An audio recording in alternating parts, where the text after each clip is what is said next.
Airports smell like metal and recycled air. I had imagined this moment for years, walking out, uniform folded in my bag, freedom finally mine. Instead, my son stood there like a stranger, eyes hard, words sharper. "We don't need you at home. Stay away, loser." The syllables landed heavier than mortar fire. I stared at him, at the boy I had left as a child and returned to a man. My son, my blood, yet every inch of him recoiled. Behind him, my wife, distant, expression flat as stone. She held out a folder. "Sign these before you get lost." Divorce papers. Crisp, waiting for my ink. I signed without a word. Years of service reduced to a name scrawled across a line. I handed the pen back, felt the silence between us, and then stepped into the crowd. I vanished easily. Too easily. At first, I told myself they were angry. 17 years gone, missed birthdays, missed dinners, missed everything. Resentment could calcify into hatred. Maybe this was punishment. But punishment requires love underneath. This was something else. Her eyes told me more than her words. They weren't cold, they were indifferent. Indifference is worse. It means you were erased long ago. The boy, my son, had inherited it. Or maybe it was planted in him. Seeds whispered at night while I was thousands of miles away. I remembered the letters I wrote, the gifts mailed, the video calls where his responses grew shorter each year. Had she intercepted them? Filtered me out piece by piece until I was nothing more than a cautionary tale? The thought lodged deep, and beneath it, a darker one. Was he even mine? I didn't go to the house. I rented a small room near the base. Bare walls, a single bed, familiar in its emptiness. I began quietly. Old accounts, bank statements. She had changed more than addresses. She had hidden entire lives in plain sight. Purchases in cities she never told me she visited. Withdrawals matched against weekends I called and she said she was busy. The boy's birth certificate. I requested a copy. No father listed. I remembered signing one years ago. Where had it gone? I ordered a DNA test kit.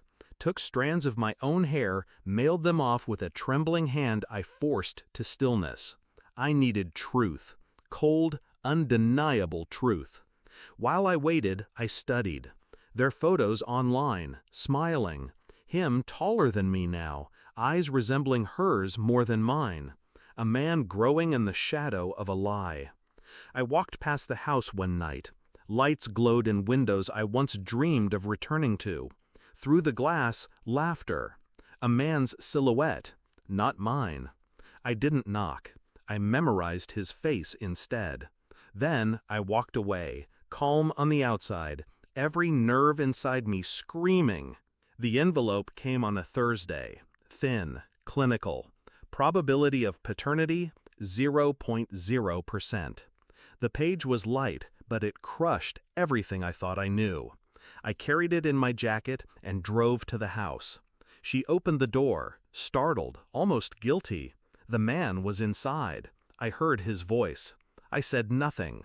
I placed the envelope on the table, the results visible, undeniable. She read, her face drained. The man appeared behind her, confused, then frightened. Her lips trembled. I can explain." I didn't move. I didn't blink. Silence stretched, heavy, deadly. I had no use for explanations. I wanted her to feel the weight of truth in the quiet.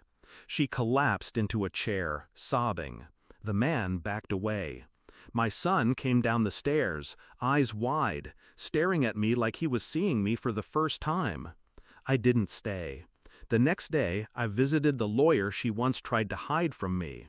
I filed the papers she never expected me to touch. Custody requests, property claims, financial records. Everything she built on lies, exposed line by line. I moved with precision, not anger, cold strategy. Years of discipline applied to dismantling her carefully constructed world. I didn't scream. I didn't beg. I left the documents on her doorstep, neatly stacked with a single note on top. Your war is over. Mine has just begun. When she called, hysterical, I let the phone ring. When she showed up at my room, I didn't open the door. Control had shifted, and she knew it. Weeks passed. I watched her life unravel from a distance. Friends turning away, finances draining, the man leaving when the weight of truth grew too heavy. My son avoided me. That was fine. One day he would seek the truth himself. I could wait. I wasn't the broken one anymore. I was free. 17 years in uniform taught me patience, taught me control, and now they had taught me detachment. I had lost everything I thought I was returning to, but in the ashes, I had found clarity. They tried to erase me. Instead, I erased them.